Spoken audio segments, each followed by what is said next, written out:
Hey, scrappy people, it's Traci Reed here today, coming at you with a hybrid December daily layout. Today we are starting in Photoshop and then we will be taking our layout into the paper realm. So what I'm going to do is I'm going to open up a new document, that is Command N or File New, and I'm going to make it 6.5 by 8.5 by 300 DPI. That is page protector size in a 6x8 album at print resolution, and a white background is fine because I'm going to be printing on white. And then I have 3 photos open and I'm going to be doing a simple grid layout. So I'm going to turn on my grid so that I can see it. That keyboard command is command and the apostrophe or control apostrophe, and I'm going to resize my photos. I have 2 square photos that I want to be 2.5 inches by 2.5 inches by 300 DPI. So I'm going to copy and paste this one, Command A, Command C, Command V, and then I'm going to copy and paste the other square one, which is already 2.5 inches, Command A, Command C, Command V, paste, or Command V to paste here. And then I'm going to copy and paste this one, which is 2.5 inches wide by 3.5 inches tall. It's not quite ready to be a square because of the way that I took it, so I'm going to make sure that the width is 2.5 inches wide, which is the same as the width of the other photos, and it's just going to be a little bit taller. So I'm going to hit Command A, Command C, and Command V. So this is going to give me a simple grid layout to work with. And I'm going to make sure that these are all separated by 1/8 of an inch by aligning them to my grid lines. And I like this grid formation, so I want to make sure that my layout or my design leaves a 1/2 inch on this inside border to compensate for the holes that will need to be punched. So I don't want to put any photos or anything in this area. So I'm going to move these over so that they are a 1/2 inch from this edge, and then we've got a nice border in here just to really compensate for those holes. Then I'm going to center it on the page as well. So we've got 1 inch and 1/8, and looks like about 1 inch and 1/8 here as well. The next thing I'm going to do is draw a text box. So I'm going to come over here to my text tool, and if I click and drag my text box, you can see I can make a box rather than just typing willy-nilly and having to hit enter to make sure it fits where I want it to fit. So you can see that I actually drew this text box wrong. I want it to be all the way to the edge of this photo. So I'm going to actually pull the text box this way while I still have the text highlighted, and I'm going to align it to the top of this photo as well. Now I already have my text written up here, so I'm just going to copy and paste it from where I had it written. There we go. And then I just need to make it a little bit smaller so that it fits in the box.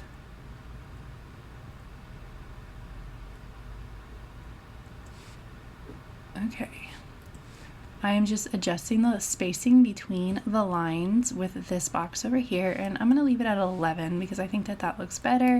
And then I'm going to adjust the spacing between paragraphs and see if I can get this working. So you can see that my text box is not quite large enough for the text that I've written. So as much as I like to leave my text at 12 point, I'm going to drop it down to 11, and that's going to make it fit in the box a little bit better.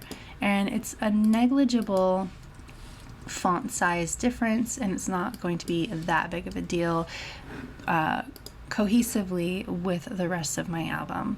So here is the base of my layout, and I'm going to embellish it digitally now. And what I'm going to do is I'm actually going to print the embellishments that I'm choosing individually and use my silhouette to cut them out, and that is how I'm going to make this layout hybrid. So even though I'm designing it in Photoshop, I'm actually going to be piecing it together with my hand. So I'm just going to quickly show you a few things here in Photoshop that I'm going to add embellishment wise, but then I'm going to walk you through how to get your digital embellishments into your silhouette to print and cut them. So the first thing I'm going to do, and the only thing I'm going to do on video, is add in this digital paint. I really wanted this cute star pattern to be around the edges of my pattern or my page, but obviously I don't want it to be underneath the journaling. So what I'm going to do is I'm just going to add a white square or a white rectangle underneath my journaling, but over the paint. That prevents me from having to use my eraser tool too much, but also gives a place for my journaling to sit without having the stars interfere. So I'm making it just slightly larger than the journaling itself, and I'm going to rasterize all these paint splotches so that now I can go in and erase the bits where I don't want it to show, because I don't want necessarily the black stars peeking out underneath the photo but then disappearing underneath the journaling. So I'm actually going to erase part of the rectangle that I made so that some of the stars can sort of overlap it so that it looks a little bit more natural than having the star disappear underneath it. So I'm just going through and deleting all the excess stars where I don't want them. Going to leave some of the dots so that it looks a little bit more natural, but I am going to get rid of some of these stars that look like they're interfering just a little bit with the photo. So I accidentally had a black stroke around the outside of that rectangle that I drew, so I just added a white stroke on the inside of it to get rid of it real quick instead of bothering to erase it all. And now I'm just kind of messing up the edges of the rectangle where it overlaps with the stars. So now that I've got everything all set up for my page the way that I want it to be, I'm going to set it up for my silhouette. So I'm adding a small stroke to the outside of my title so that it has a stroke around it for the cutting machine so that it doesn't cut directly on the letters themselves, because they are stamps and really skinny cursive. So I'm going to change my canvas size to 8.5 by 11 after merging the background layer with the paint and the journaling, because I want it to print all on one sheet. And I'm actually going to change my mind about printing it alone here in just a second, just to save paper. I'm opening up a new 4 by 6 canvas to print my photos on. So I'm just copying and pasting them over there. Going to change my print settings to 4 by 6 and then send it to print. And then I'm also going to do the same with the other photo. This is normally how I set up my hybrid layouts to print, is in layers. So all of these embellishment layers I also want to be on cardstock like the background paper. And then I remembered that I had enough room for the background paper and the embellishments to all print on one sheet to save paper. So what I'm going to do is I'm going to turn off all of the layers here, and then I'm going to add in a file that I made a long time ago for the silhouette that shows me where I can put my embellishments so that they will do print and cut on the silhouette easily. I have one of these because obviously I design files for the silhouette, so it's easier for me to have a file like this so that I can just go ahead and set things up. So I'm just spacing these out enough to where they're not going to overlap each other when they cut. Now I'm going to add a black color overlay for the silhouette, and I'm going to save it as a PNG because that is how the silhouette recognizes files. Then I'm going to undo all of that, put my printing guide back on and print. You can also just save this as another PNG and open it up in the Silhouette software and print from there if you don't have guides like I do, which most likely you do not because I made them for myself. So now I'm going to open up the black outlines in my Silhouette software, and sometimes they don't show up until I zoom in, but I knew that they were there, so I just used my select trace area and drew a box around them and created the outlines. I'm going to go in here and delete these little tiny M lines because I knew that they would not cut very well. I should have deleted the ones in the family word too, but I did not. So now this is ready for me to send it to the Silhouette once I add in my registration marks. So I'm going to go ahead and add those in, the smallest possible registration marks, because that is how I set my file up. And now I am ready to take it off of my Silhouette mat and start putting it back together in real life. So that is what I'm doing right here. I'm just recreating the layout that I had in Photoshop. Then I remembered that I had this adorable gnome stamp from Catherine Pooler designed by Becca Bonneville. So I'm going to actually try my hand at coloring in stamps because I got this new Tim Holtz tonic glass mat, you can see, and it has a little place on the side for me to have some ink fun. So I'm going to stamp this gnome twice just to have a backup with the Catherine Pooler black ink. I forget what it's called, man, but it's their jet black ink, and it is for this purpose. It will not react with water, so I can take my cranberry fizz and I think pink champagne, which matches my Stay Home for the Holidays collection, and I'm just going to add in some ink over here and spritz them with water to get them a little wet. And then I'm going to use a water brush and I'm just going to paint in the cute little gnomes because my mom made some fabulous gnomes. You can see them in that picture over there. And so I wanted to, of course, have a use for this adorable gnome stamp. So I do. So I would be remiss not to use it.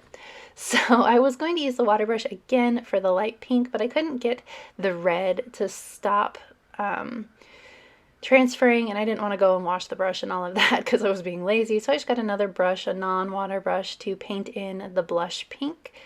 And of course it's not as fine lined as the water brush, and I had to go around that beard, so it got a little messy. Not a big deal. This is my first time, using ink to paint stamps, so I think it came out pretty good. So I thought about doing a second one, seeing if I wanted it to be like pink and white instead, since the gnome that I'm replicating is actually pink and white.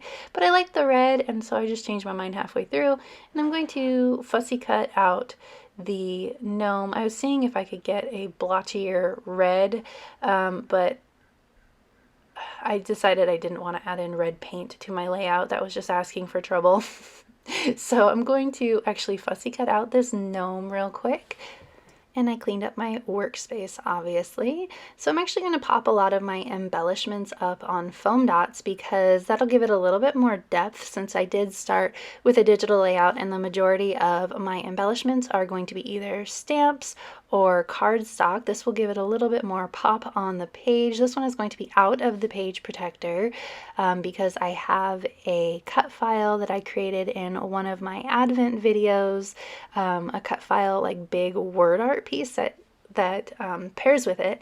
So I want them to both be out of the page protector. So I'm just going to have a little bit of fun with pop dots and depth here. And then, of course, because I changed up my layout a little bit, I have some extra embellishments where that gnome is now.